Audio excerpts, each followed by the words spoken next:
Bob, it seems every year we have a first for the banquet. This is the first time that an inductee has brought an entire bus with 56 people to our banquet.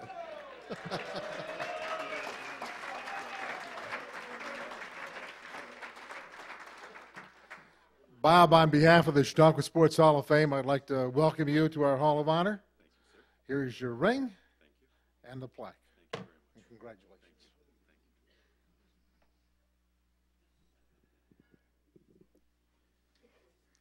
It's amazing that I have to wear the glasses to read, and Roger McTavish, who's a referee.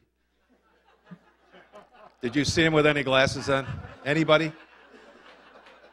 I thought referees wore glasses, didn't they? I thought they did. I love Roger. I love him. I hope everybody realized who just introduced me, and he made mention of it in his introduction for me about being a Fredonia hillbilly, orange and black. 25 years ago, this would never have occurred. The rivalry 25 years ago was so intense. You would never have a Fredonia hillbilly introduce a Marauder or a Marauder introduce a hillbilly. If John Mancuso were here tonight, my principal at Dunkirk High School, John had a phobia with Fredonia High School. He just didn't like them. If I lost a basketball game to Fredonia, he wouldn't talk to me for a week. He wouldn't talk to anybody. He would go into hiding in his room. But John always wanted to go on my away basketball games. So we used to swing by and pick him up every away game. So this one night, we're heading for Salamanca. Now, previous to this, everybody, there was a problem during the Dunkirk-Salamanca football game at Salamanca where it was a real problem. So it kind of caked over a little bit into the basketball season, but I wasn't really thinking about that. I had our principal on the bus. We pull into Salamanca, big game, and I look and I see 200 kids hiding behind trucks and cars with ice balls and snowballs. We pull the bus up in front of the school, and the windows start cracking and smashing, and I tell all the players to lay on the floor, and I'm laying like this, and John is looking at me like this on the floor. And I go, John, I feel bad about this.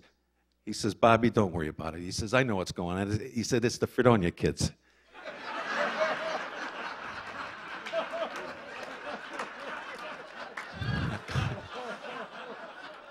I go, John, we're in Salamanca. He says, Bobby, he says, you know how those Fredonia kids are. They've been waiting here a week to get us.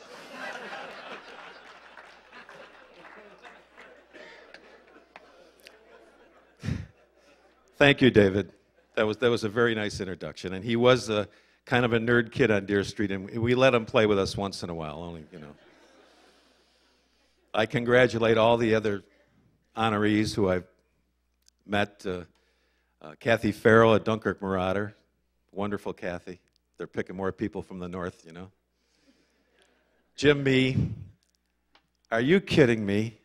62 perfect games. I could not bowl a perfect game 10 feet away in the alleys with a medicine ball. I couldn't do it. This guy throws 62 from the real length. You'd be kidding me. Unbelievable. The family of Billy Webb, congratulations to them. And Roger McTavish, we kid around a lot, but let me tell you something. He hasn't been refereeing basketball games for as long as he has been without being the most thorough person for refereeing a basketball game. Now, did he toot me up once in a while? Yes, but it was in the field of competition. And afterwards, we shook hands after the game and went our separate ways. Of course, he always, when he reffed in Dunkirk, he always had to check his car when he started it first so he could get out of town quick. We really love you, Roger. We do. Jim Mee, unbelievable. I have some thank yous. The selection committee, wherever you are, thank you very much for selecting me to be here tonight. This is a tremendous honor for myself and my family. Wonderful. To the person that my friend David Pochetti was talking about, we've been high school sweethearts. We've known each other for 49 years. And I met her when I transferred from Cardinal Manzeni to Dunkirk High School. And we started dating our junior year in high school. And she's been through all my athletics, all my coaching career, and my lousy golf game, which I play terrible golf. She's been through all of that.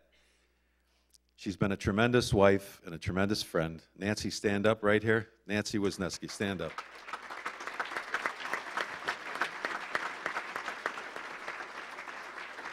Thank you. Just like Roger did to Bill Schrader, he's the guy that woke me up and said, Bob, get your information in there. Maybe they will select you someday. And I did. Thank you, Bill Schrader.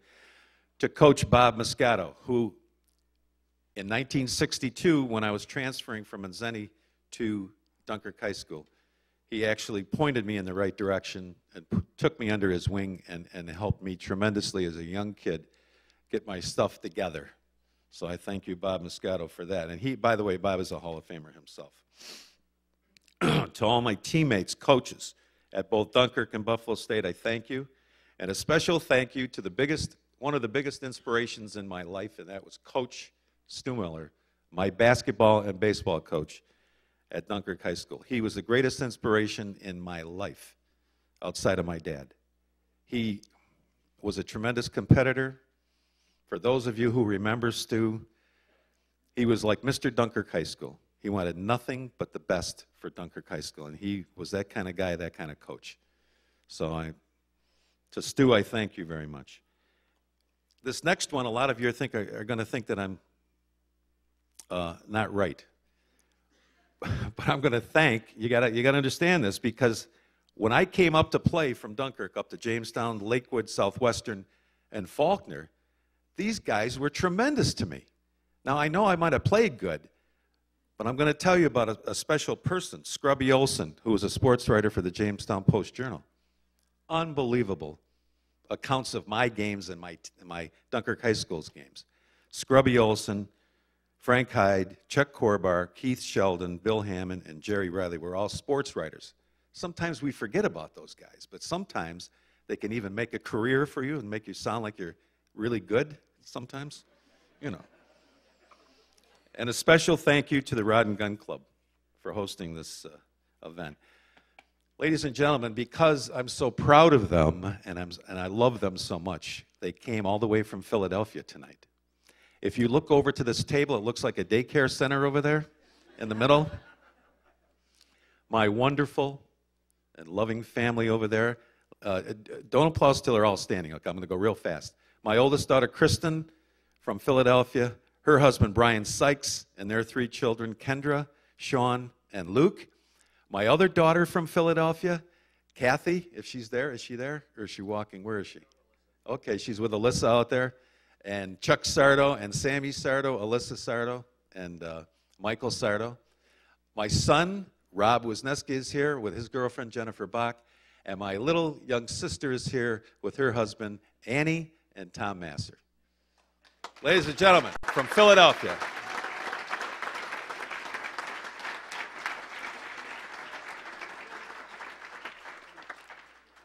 Ladies and gentlemen, it is a great honor to be here tonight to accept this wonderful award. It seems like a long, long time ago that I was a young athlete at Dunkirk High School. I feel so fortunate that at the time I was able to perform in athletics at such a high level. I really hadn't planned that to happen. It just did. Call it what you want, but I think I was at the right place at the right time. Everything that I did seemed to work well. In order for me to have success, I had it all centered around the performance of my teammates. My teammates at Dunkirk High School were all outstanding athletes in their own right. We all worked together for a common cause, to do the best we could in every game. Teamwork for us was our backbone to success. Now, if I would have been 6'2", and all my buddies know this, what I'm going to say next. If I would have been 6'2" and 190, Angelo DiBerio at Notre Dame, the starting tailback in 1964, would have been in a lot of trouble. But what you see is what you get. I was 150 at 5'8". And by the way, my nickname was Peanuts. So you know that Notre Dame was going to have Rudy. They didn't want to have anything to do with Peanuts. You couldn't play football at Notre Dame if your nickname was Peanuts, so that kind of ended that a little bit. Somebody asked me last week, how did you become an athlete? Dave Polchetti mentioned a little bit about it. I was a baby boomer. This is between 55 and 59. There was 9 of our little guys on the street. We were this big. That's all we did was play ball. We didn't work. You know, one time our mothers called a farmer, and the farmer stopped on the corner with his truck.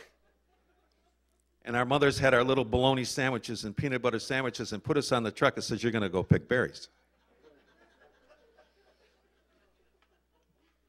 We said, "Okay, but we really don't like this." We had a stickball game.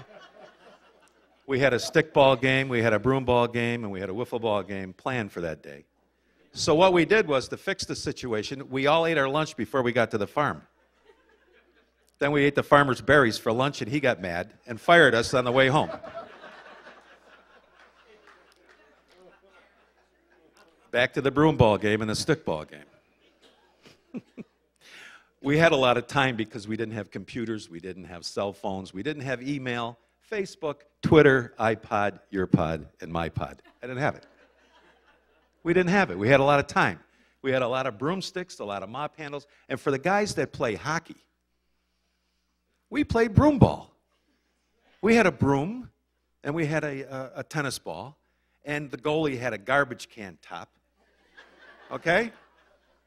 And we didn't have skates. Nobody in 55 had skates except one kid. He used to really get us mad. You know how everybody had one of these kids in their neighborhood? He'd show up with the brand new skates, and he'd come on the ice, and he's twirling around and doing pirouettes, and then he'd stop real quick and spray the ice in your face. We didn't like that kid. Because we had the little black boots. We didn't have any ice skates. We kicked him off the street, by the way. He was all done. I did go to Manzeni, and I was a big flop there for 2 years. I said, "What happened here? Deer Street, what happened?" I planned all of this. I was planning it, Deer Street, make me better, make me better. I got to Manzeni. I was the biggest flop you ever wanted to see in your life for 2 years. The biggest flop in athletics and my studies. So Manzeni called my parents up, devout Catholics. They said, "We do not want your son back here next fall." Well, how do you think that went over on Deer Street, huh? But let me tell you something. From when I left Manzeni in the spring of '62 to August of '62, I turn around, enter into Dunkirk High School, and I'm the starting tailback at Dunkirk High School for the opening game down the street here at Jamestown Stadium, the baseball stadium, playing against the great Rocky Morgan. And I'm 15 years old. I jump off the bus, I run out onto the field, I'm doing my jumping jacks, I look across the field and I see these gigantic Jamestown linemen. I said to my buddy, "I didn't see anything like that on Deer Street." I said, "Who are those guys over there? So we're going to play against them?" Did anybody tell you how fast you can run when you're scared? Does anybody know? Do you remember when your backfield coach says to you, "Run to daylight"? I was the only guy that night, because I was so scared, I ran to daylight during a night game. Try it sometime. It's tough. It's tough to do at a night game, let me tell you. Anyways, that was the start of my Dunkirk High School career. And by the way, that night, I grew up. I went 80 yards with an intercepted pass for a touchdown with 2 minutes to go. Ran for over 100 yards rushing. We upset Jamestown 13-12 in front of 3,000 people. Well, 3,500 if you count the Jamestown band. What?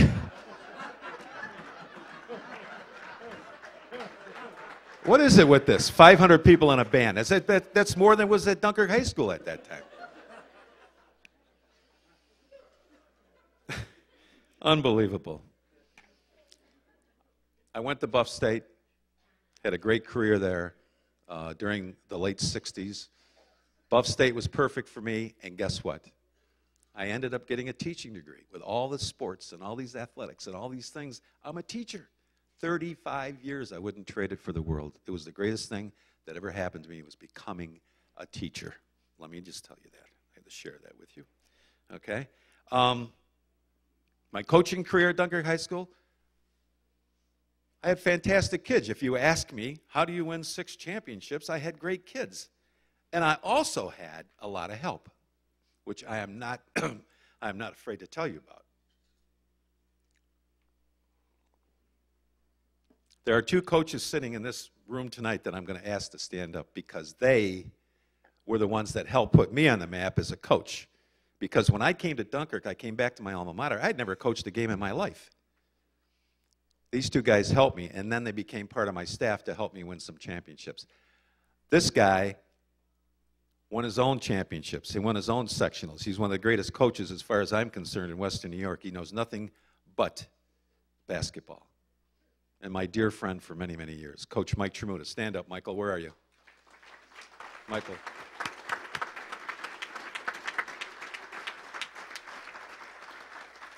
And the other coach you already know, because he's the Hall of Fame coach. He came in and put the 2-3 matchup zone in. He's been a friend just about my whole life, Coach Bob Moscato.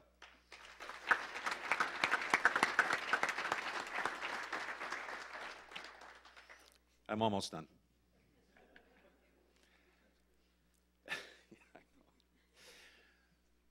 If you think everything is rosy in athletics, it's not. And I'm going to tell you why. And it's very quick.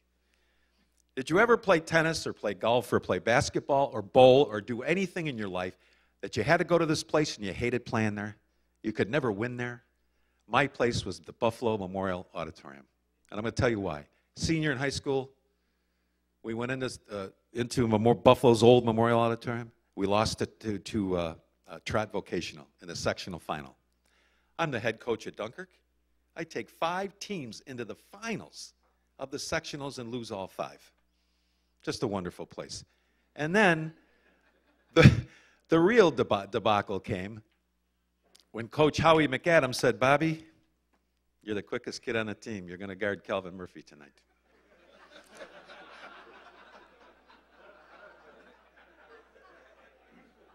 I said, thank you very much. I said, do you know that he's the leading scorer in the nation? He's averaging 42 points a game without the 3-point shot. He's tied with Pistol Pete Maravich for 42 points a game. I says, Coach, I can do it. I said, I got a $6 pair of Keds on. I can handle the guy. I'm quick. I can handle him. All right, so it's a jump ball. I'm fast, right? Took me 3.5 minutes to find him. That really bothered me. He already had 12 points when I found him. So when the coach took me out of the game he had 42, I really only gave him 30. See, everybody thinks I gave him 42, but my sneakers were on fire, my socks were on fire. It wasn't real good for me. It wasn't good. In conclusion, I haven't said, this is it. Yeah, I'm out of here. I know I talk longer than everybody, but I haven't said much about my parents. And growing up, my parents had a great outlook towards sports in general. They let me do my thing as a kid. They understood that I loved playing all kinds of sports. They always encouraged me and supported me in everything that I attempted. All I wanted to do at the end of the day was make my parents proud of me. So when you young kids tonight who got those awards, and congratulations to you kids, go home and give your mom and dad a hug and tell them you love them, because they are the people that will be here for you, that will support you, and they will encourage you the rest of your life. And I know tonight, if my parents were alive and they were sitting here tonight, they would have been extremely proud of this honor that their son is receiving. Dunkirk will shine tonight. Won't that be fine? Thank you.